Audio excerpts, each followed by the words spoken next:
FCRA के ऊपर हमने काफ़ी माँगे करी कि भई एफसीआरए के रेगुलेशंस को टाइट करना चाहिए और कहीं न कहीं हम ये वेट कर रहे हैं कि वो बिल आएगा।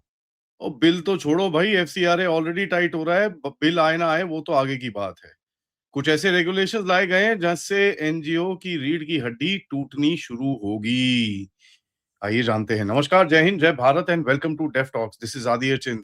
भैया भारत की तरफ से धीरे-धीरे करके बोलते हैं ना, टाइट किया जा रहा है सिस्टम को, और ये सिस्टम ऐसे टाइट हो रहा है कि भैया बहुत सारे जो इकोसिस्टम वाले हैं उनका रोना-धोना बड़ा ज़बरदस्त चलेगा। देखिए, चक्कर क्या है, मैं ज़रा इसको थोड़ा-सा ब्रॉडली आपको समझाता हूँ। देखिए, ये रूटीन एनजीओ कंप्लायंस नहीं है। पहले क्या था कि एनजीओ के पास क्या परमिशन थी कि नहीं थी? क्या उन्होंने रिटर्न फाइल करे हैं कि नहीं है? अब जो फ़ोकस है साहब, अब वो देखा जाएगा भैया ये पैसे आए कहाँ से? ये एनजीओ कंट्रोल कौन करता है? ये पैसे यूज़ कहाँ हुए? और आपकी ग्राउंड पे एक्टिविटी क्या है? हम ग्राउंड से फीडबैक लेंगे, आपका उस आपने करा क्या-क्या है? आपके एसेट्स कहाँ हैं? और आपका लाइसेंस कितने टाइम तक वैलिड है और उसकी कब रिन्यूअल कर सकते हैं और क्या-क्या उसके साथ लॉज़ जो अप्लाई होते हैं, वो भी आपको मैं अभी बताता हूँ। देखिए, एक चक्कर क्या है, अभी तक जो चल रहा था एकदम रिलिजियस इन्फ्लुएंस, पॉलिटिकल प्रेशर देख लो, सोशल मोबिलाइजेशन देख लो, कन्वर्जन एक्टिविटी देख लो, मीडिया एक्टिविटी देख लो, सारी एक नेशनल सिक्योरिटी रिस्क बना के बैठे हुए थे ये लोग। और पूरे देश में चारों तरफ फैले हुए हैं, कोई 22,000 एनजीओज़ हैं जिनके ऊपर अभी इस टाइम पे नज़र है। अब ज़रा ये काफ़ी सारी पार्ट्स में मैं आपको समझाऊँगा, तो सबसे पहला पहला पार्ट देखते हैं भैया, जो नया एफसीआरए का रूल है वो कहता क्या है? देखिए, एफसीआरए का जो रूल है, जो 2011 का है, उसको अमेंड कर दिया गया है। उसके अंदर बोला ये गया है कि साहब, आपको पहले एक जो लिस्ट हम लोग प्रोवाइड करेंगे जिसके ऊपर आप काम कर सकते हैं। ठीक है जी? पहले क्या होता था, ये लोग सोशल वर्क लिखते थे, एजुकेशन लिखते थे, रिलिजियस वर्क लिखते थे, ट्राइबल वेलफेयर लिखते थे, अब ऐसा कुछ नहीं है। अब हम बताएँगे आप किन-किन जगहों के अंदर काम कर सकते हैं, और उसके बाद उसके अंदर सबसे बड़ा क्लॉज़ क्या है कि साहब आप रिलिजियस प्रोसेलिटाइज़ेशन नहीं कर सकते। ये एक वर्ड मेंशन किया गया है। प्रोसेलिटाइज़ेशन का मतलब कन्वर्जन एक्टिविटी आप इसके तहत नहीं कर सकते। मतलब अगर आपने ये अपना एनजीओ लगाया हुआ है या फॉरेन फंडेड रिलिजियस ऑर्गनाइज़ेशन है, जिसमें फेथ की डॉक्यूमेंटेशन और ये सब चीज़ें चल रही हैं, जैसे ही आपने यहाँ पर कन्वर्जन की एक्टिविटी या किसी चीज़ को फंड करना शुरू करा, आपका license cancel. Simple street. Foreign funded conversion under the cover of religious education, tribal welfare, faith preservation and social justice आज के बाद से अलाउ नहीं होगा। And as a matter of fact, इसके अंदर एक स्पेशल जगह बताई हुई है जो हमारी ट्राइबल बेल्ट्स हैं और उसके अंदर है, वहां तो इमीडिएट एक्शन है, खत्म, पर पकड़े गए सीधा एनजीओ बंद, एसेट गवर्नमेंट के पास। उसके बारे में मैं आपसे आगे बात करूंगा। दूसरा पार्ट क्या है कि साहब, डोनर कौन है आपका? आपका अल्टीमेट डोनर कौन है? पैसे कहाँ से आए हैं? फॉरेन मनी तो है, बट ये आए कहाँ से? ये नहीं कि भई इसके थ्रू, उसके थ्रू, इसके थ्रू, ना, ना, ना। हमको पूरा चार्ट दीजिए, ये कहाँ-कहाँ से आ रहे हैं? रेमिटेंस प्लेटफ़ॉर्म क्या है? कौन-सी फाउंडेशन है? कौन इंटरमीडिएरी है? या फिर कोई आप इसको लेयर करके छुपाने की कोशिश कर रहे हो, उसकी भी पूरी डिटेल्स।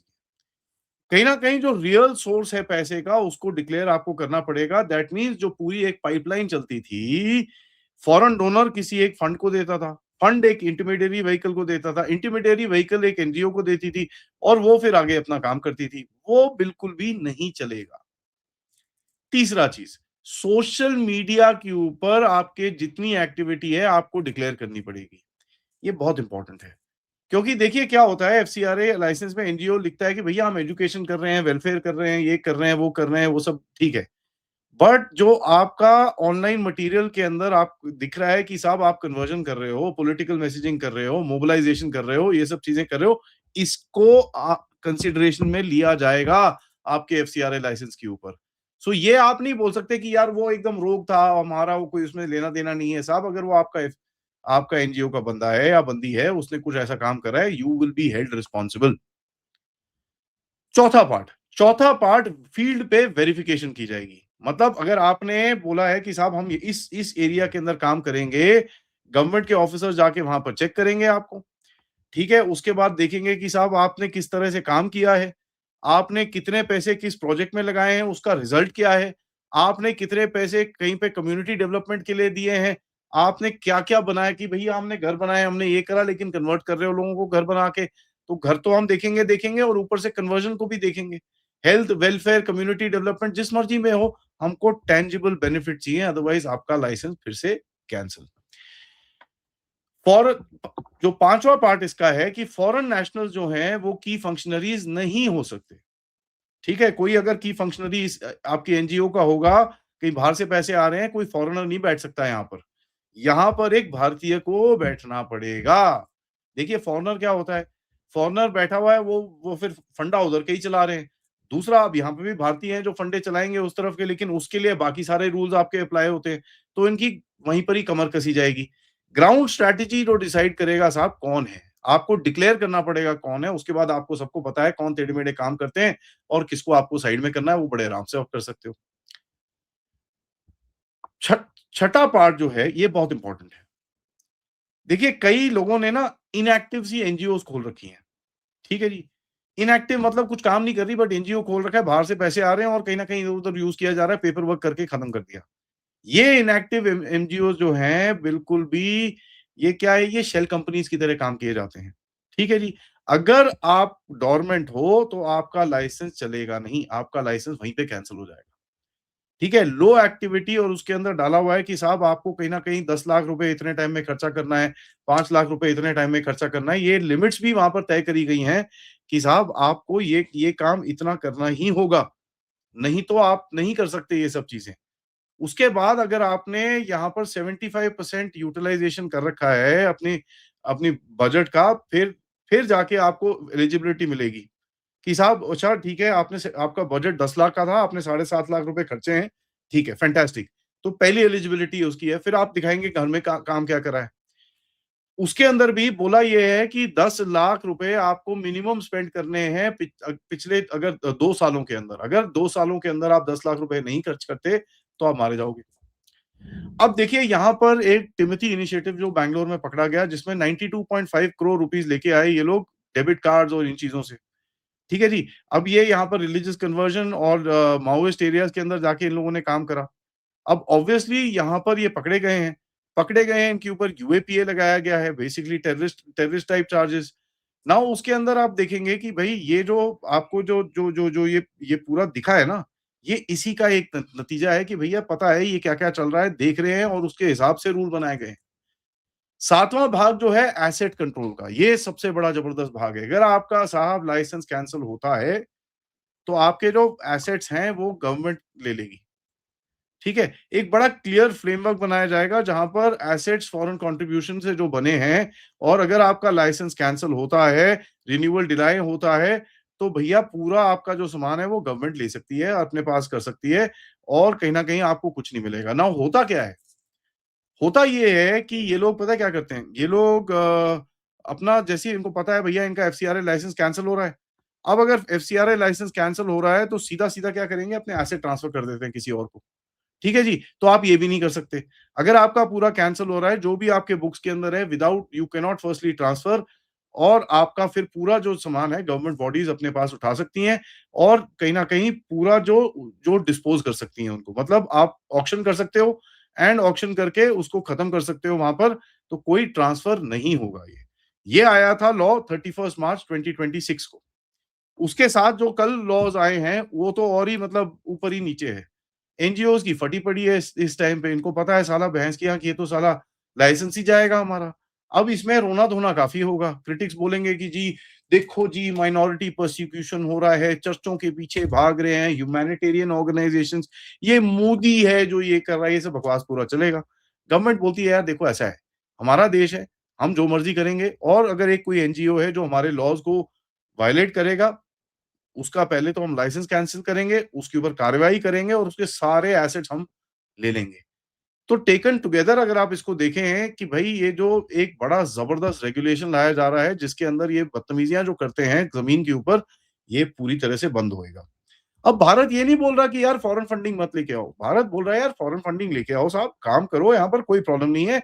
लेकिन आप अगर रिलिजियस कन्वर्जन कर रहे हो तो हम आपको लात मारेंगे। आप अगर मनी लॉन्ड्रिंग टाइप कुछ कर रहे हो, हम आपको लात मारेंगे। अगर आपने डोरमेंट लगा रखी है, आपको लात मारेंगे। आप अगर आपका अगर फील्ड ऑफिस वेरिफाइड नहीं है और ये सब चीज़ें नहीं है, तो आप पकड़े जाओगे। उसके बाद आपका ओनर कहाँ है, आपके पैसे कहाँ से आ रहे हैं, आपका डिटेल्स क्या है और स्पेंडिंग लिमिट्स भी है, अगर आप उसमें नहीं करते, तो आपका फिर कैंसर खाली होगा। काम करिए, काम करने को कोई प्रॉब्लम नहीं है, लेकिन अगर आप इधर से उधर लाइन लेंगे, इधर से उधर कुछ उल्टे काम करेंगे, तो फिर थैंक यू वेरी मच, आपका बड़ी जल्दी हो जाएगा। देखिए, ये चीज़ बड़ी इम्पोर्टेंट है। इसके अंदर भारत की जो जो सभ्यता है, उसके ऊपर एक हमला है बड़ा क्लियर, और ये चीज़ हमको बड़ा क्लियरली समझ में आनी चाहिए कि ये सभ्यता पे जो हमला है, ये बहुत एक एक प्लान्ड बड़ी एक ज़बरदस्त कॉन्स्पिरेसी है। तो इसको धीरे-धीरे करके, and I welcome the fact कि भई गवर्नमेंट ऑफ इंडिया ने स्ट्रिक्ट स्टेप्स ऑलरेडी लेने शुरू कर दिए हैं, जिससे इनके ऊपर थोड़ा प्रेशर बढ़ना शुरू हो जाएगा। देखिए, सबसे बड़ी चीज़ आपको इसके अंदर समझ में आनी चाहिए कि ये लोग जो एफसीआरए लाइसेंस लेके ये लोग जो जितने उल्टे-सीधे काम करते हैं इस देश के अंदर, that has to stop, and इसके अंदर कोई डाउट हमको होना नहीं चाहिए। So personally on behalf of the deaf talks family, मैं पूरी तरह से इसका सपोर्ट में हूँ। इनके ऊपर क्रैकडाउन और एक्जिस्टिंग एनजीओज़ के ऊपर क्रैकडाउन बहुत ज़रूरी है। Thank you for watching this. Video को लाइक करिए, शेयर करिए, सब्सक्राइब करिए चैनल को, एंड हाँ, मेरा एक रिक्वेस्ट और है, हमारी वेबसाइट नई लॉन्च हुई है जिसका नाम है www.thedevtalks.com। उस पे जाइए, या फिर आप ये जो आपके स्क्रीन में अभी क्यूआर कोड आएगा, इसको भी आप स्कैन करके उस वेबसाइट पे जा सकते हैं।